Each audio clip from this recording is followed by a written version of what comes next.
My fiancé's best man pulled me aside at the rehearsal dinner and whispered, "Don't marry him. He has a secret wife." My blood ran cold. At the altar, I stared into his eyes and smiled. "I have a surprise for you too." As the priest spoke, the church doors burst open, and a woman in a wedding dress walked in screaming, "How dare you!" My fiancé turned white. His father stood up and roared, "Explain yourself now." Then, the truth unraveled. I never thought I'd be the girl who almost married a man living a double life. But here we are. I'm telling this story now because people need to know. When your gut starts to whisper, listen. And when someone warns you with that look in their eyes, believe them. My name's Amanda. I'm 33, work in healthcare admin, and I live in Charleston, South Carolina. I was engaged to a man named Kyle. We'd been together for just over 2 years. We met through work. He was a sales rep for a medical supply company, traveling all over the state, charming every office manager and receptionist he met. He was that kind of guy. Confident. Good teeth. Good handshake. Always dressed well. We started dating after he left his card at my desk and said, "Call me if you needed dinner more than you need gauze." I rolled my eyes, but later that week, I called him. We hit it off. Things moved fast. He wasn't perfect. He'd disappear for weekends. He guarded his phone like it held nuclear codes. But when I asked questions, he'd smooth it over with flowers, a story about helping his mom, or some long work trip. I wanted to believe him. I needed to believe him. Because at 33, after 2 rough relationships, I was tired of dating games. When he proposed on New Year's Eve at a cabin in Asheville, I said yes through tears. It felt right. He made me feel seen, like I was finally on someone's team. The ring was beautiful, big, round, classic. Everything felt like a dream. Planning the wedding was a blur. My parents helped pay. His parents were excited. We set the date for June. The venue was this old southern mansion outside Charleston, white pillars and mossy trees, real Gone with the Wind vibes. It was everything I wanted. Everything seemed perfect until the rehearsal dinner. That night, we rented a private room at a nice seafood place downtown. There were string lights, low music, and a long table full of people we loved. My dad gave a toast. My mom cried. Kyle's brother cracked jokes.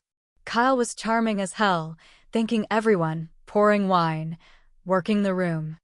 I was glowing, floating. The next day was going to be the best day of my life. Then Brent, the best man, came up to me.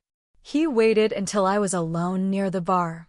He leaned in close, and his voice was low but steady. "Don't marry him. He has a secret wife." I blinked. "What?" He looked down at his drink, then back at me. "I can't let you walk into this. Her name's Melissa. She lives in Raleigh." I thought it was over, but it's not. I just stared. He walked away before I could even respond. My stomach dropped. I felt like I couldn't breathe. I sat through the rest of dinner on autopilot. I laughed at jokes I didn't hear. I thanked people whose faces I don't remember. Inside, I was crumbling. That night in my hotel room, I sat on the floor in my dress and called his phone. He didn't pick up. I didn't sleep. I couldn't. I spent the whole night thinking, was Brent lying? Was this some prank? But no, he didn't look like a man playing games. He looked sick. Guilty. I opened Kyle's laptop, which he'd left in the room. I shouldn't have. But I did. And there it was, an email from a Melissa R. with a subject line that said, "I still love you. When are you coming back?" Inside was a picture of them. Her in pajamas. Him shirtless. On a couch I didn't recognize. I stared at that photo until the sun came up. The next morning, I looked in the mirror and saw a different woman. Not a bride. Not a victim. Just someone done being lied to. So I did my makeup. Put on the dress. Let my mom cry over how beautiful I looked. I smiled, posed for photos, walked down that aisle like I hadn't just had my heart ripped out. Because if I was going to end this, I was going to end it with everyone watching. I stood at the altar, right across from him. Kyle looked nervous, but happy. He whispered, "You look amazing." I leaned in and whispered back, "I have a surprise for you too." The priest started the ceremony. We got to the part where he says, "If anyone objects," and right on cue, the doors slammed open. A woman in a tight white wedding dress stormed in, screaming. "How dare you?" Gasps echoed through the church. Everyone turned. Kyle froze. His face went pale. She walked straight down the aisle, mascara running, heels clicking hard on the floor. "I'm his wife. We've been married for 6 years." Dead silence. Kyle tried to speak, but no sound came out. His father stood up, red in the face. "Explain yourself." "Right now." The priest stepped back. People were whispering, pointing, shocked. I didn't cry. I didn't run. I just looked at him and said, "Go ahead, Kyle. Tell the truth." Or should I? Melissa pulled out her phone. "Want to see pictures? Want to hear the voicemails?" I turned to the crowd. "There's not going to be a wedding today. The man you came to see marry me? He already has a wife. He's been lying to all of us." Kyle reached for me. I stepped back. Don't touch me. Don't speak." I walked out, head high. My heels hit the church steps like war drums. Melissa followed me. We sat outside on a bench. She lit a cigarette. Her hands shook. "I had a feeling," she said. "But I didn't know about you. I just thought he was cheating, not getting married again." We talked for an hour. She showed me texts, emails, pictures. Trips he said were work were actually with her. Holidays he missed due to weather were lies. He spent every other weekend with her. He had 2 lives. 2 homes. 1 giant secret. I didn't go to the reception. Obviously. But I didn't go home either. I checked into a hotel and started making calls. To cancel the honeymoon. To pause the venue payment. To tell my parents the full story. Then I called a lawyer. Because I wasn't going to let him just walk away. After the truth exploded at the altar, the fallout started fast. I spent the first week hiding out in a hotel near Folly Beach. I didn't go home. I didn't answer calls unless they were from my lawyer or my sister. My mom wanted to fly back and handle things, but I told her not to. This was something I had to do on my own. I didn't cry much. I wasn't numb either. I was focused. Sharp. Like my brain had been rewired overnight. Everything he ever said, every sweet moment, none of it was real. I was done mourning it. Melissa and I stayed in touch. We weren't friends, exactly, but we were allies. She filed for divorce that Monday. Her lawyer pulled marriage records. Kyle married her in 2017 in Durham County. Still legally married. No separation filed. When I told my lawyer, he paused and said, "So, technically, he was trying to commit bigamy." I blinked. Like, that's a crime, right? He nodded. "Yeah, a serious one." So I filed a police report. I brought everything: photos, emails, my canceled wedding contract, and Melissa's documents. They didn't arrest him that day, but it started a file. That was enough for now. I moved back into my apartment. Kyle tried calling me 37 times in one day. Left voicemails crying, begging, saying he loved me, that Melissa wasn't supposed to show up, that he meant to leave her, that she was sick, unstable, manipulative. I saved every voicemail. My next move wasn't about the law. It was personal. I knew how much he valued his reputation. He'd built a name for himself in the medical supply world. Ran his own side business. Worked with doctors across the Southeast. Always flashing his smile at industry events. He cared more about his name than anything else. So I made sure the right people knew who he really was. I didn't go online and blast him publicly. That would have been too easy, too loud. I went quieter. I started emailing and calling the practices I knew he worked with. Just one at a time. Not gossip. Just facts. "Hi, I'm Amanda. You might know Kyle Henderson. He's worked with your office for a while. I was his fiancé. We were supposed to be married last Saturday. I found out he's legally married to another woman in North Carolina. I just thought you should know who you're doing business with. Some responded with silence. Some thanked me. Some dropped him. One office manager called and said, "He tried to hit on two of my girls." I believe you. He's out. Melissa took it further. She posted a warning in a Facebook group for medical sales professionals. Just vague enough not to be defamatory, but clear enough that people could guess. Kyle lost 3 contracts in 2 weeks. Then his father called me. Now, let me tell you something about Kyle's dad. He was a proud, stern, no-nonsense kind of man. He'd been in the military, retired early, ran a small construction company. At the rehearsal dinner, he gave a speech about integrity, about how he raised his boys to be honest. So I wasn't surprised when he said, "I want you to know I had no idea." And I told him he's no longer welcome in my house. We talked for 15 minutes. He sounded heartbroken, angry, embarrassed. Then he told me something I didn't expect. He's done this before. I sat up straighter. What do you mean? Before Melissa. Before you. There was a woman named Rachel. In Texas. He almost married her too. We thought he was just flaky. But now it's clear he's sick. I hung up shaking. This wasn't a one-time mistake. This was a pattern. A man who built fake lives and moved through women like stepping stones.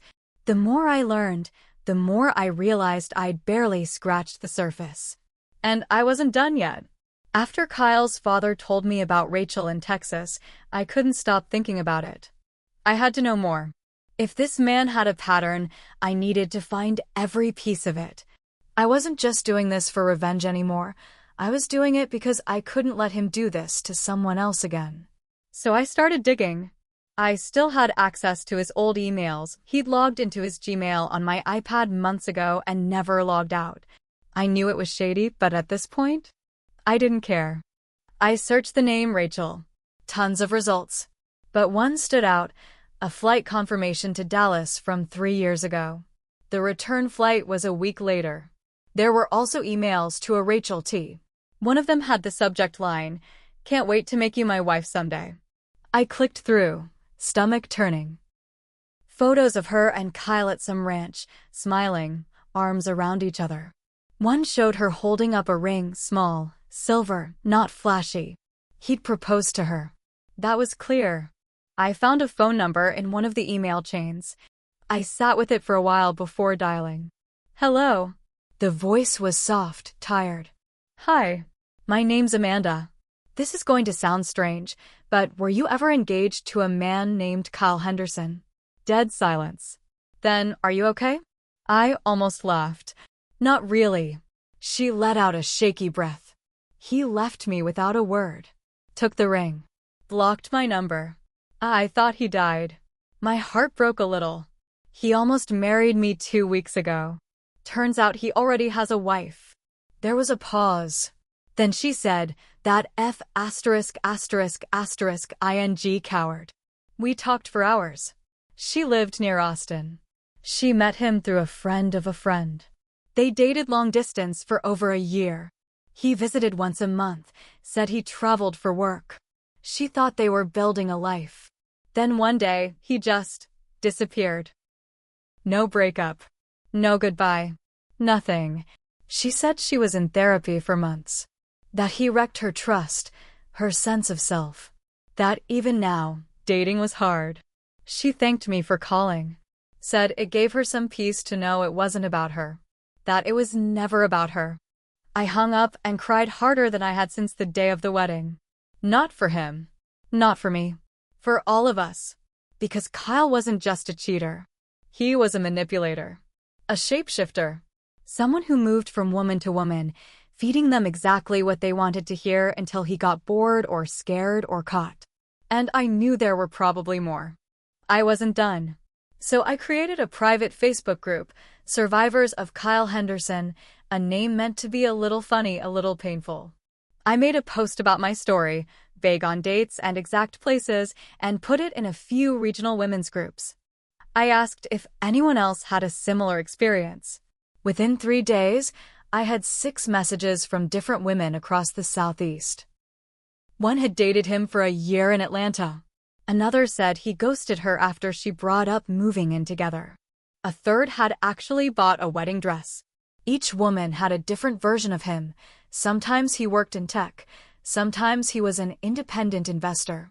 He told one woman he was raised by a single mom. Told another his parents were dead. He wasn't just a liar. He was a collector. Of lives. Of love. Of control. I compiled everything. Names, dates, screenshots.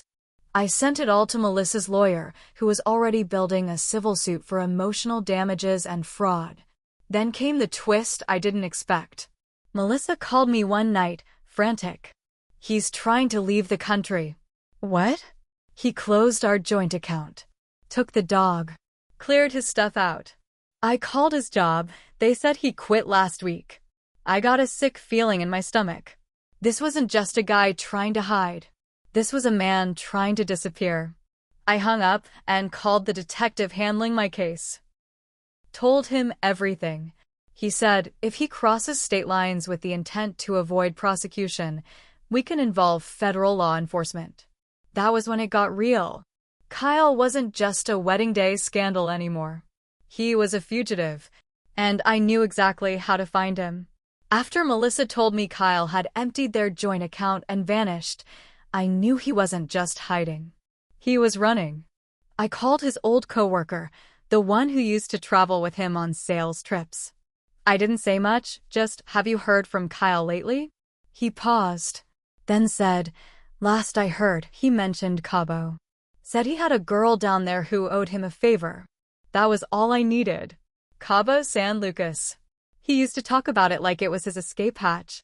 Said if life ever blew up, he'd disappear there and live on fish tacos and tequila. I always thought he was joking. Turns out, he wasn't. I didn't want to involve the police yet. Not until I had something solid. But I wasn't going to sit back either. So I did something that might sound insane. I flew to Mexico. No, not alone. Melissa came with me. Her divorce lawyer said it might help her case if we could prove he was trying to skip the country with shared assets. And honestly, neither of us could sleep until we saw him with our own eyes. We landed in Cabo on a Thursday. It was hot, beautiful, loud. The kind of place people go to forget. We weren't there to forget. We were there to confront. We checked every beach bar, every cheap rental, every corner he might be hiding in. It took 2 days. Then we found him. Sitting at an outdoor cafe, sunglasses on, sipping a beer, like nothing had happened. He didn't see us coming. Melissa walked up first. I stood behind. When he looked up, he dropped his glass. It shattered. His face turned white, then red. What the hell? He started. I cut him off. No. You don't talk. You listen. People around us were watching, but I didn't care. You lied to me. Lied to her. Lied to every woman who's ever trusted you. You ran, thinking you'd start over. You don't get to start over. Melissa stepped forward. You stole our money. Our time. Our peace. And now you're gonna pay. He tried to laugh it off, but it was weak. His voice cracked. You two are crazy. I pulled out my phone. Pressed play. A recording of one of his voicemails, crying, begging, saying he loved me. Then another him telling Melissa she was his only one. Then another, his voice to Rachel in Texas, promising marriage. I had them all. You know what this is? I asked. Proof. Evidence. Of fraud.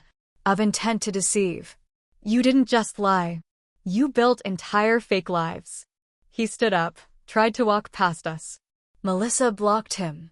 That's when 2 local officers walked up. I had called them that morning, just in case. They asked his name. He hesitated. Wrong move. They asked for ID. He said he didn't have it. They radioed someone. 5 minutes later, they had him in handcuffs for attempting to evade civil proceedings with stolen funds. I don't know what laws are like in Mexico, but I do know extradition is real. And Kyle? He had pissed off the wrong women. Back home, Melissa's lawyer filed charges. Fraud, emotional damages, theft. I joined the civil suit. So did Rachel from Texas. So did 2 other women from the Facebook group. We became a wall he couldn't climb. It's been 9 months. Kyle is back in the US, fighting multiple lawsuits. He's lost his job, his reputation, his money, his freedom. He tried to settle quietly. We said no. We want court dates. We want testimony. We want the truth to come out in public. Because for every tear we cried, he gets to sweat in front of a judge. As for me, I'm not the same woman I was at that altar. I'm stronger, sharper, less trusting maybe, but smarter. I still wear the ring sometimes. Not because I miss him, but because it reminds me how close I came to losing everything, and how hard I fought to take it back. Kyle wanted to play games with women's lives. Now he gets to play with lawyers, judges, and courtrooms instead. And I hope every day feels like the moment those church doors burst open when the truth walked in and the lies couldn't run fast enough.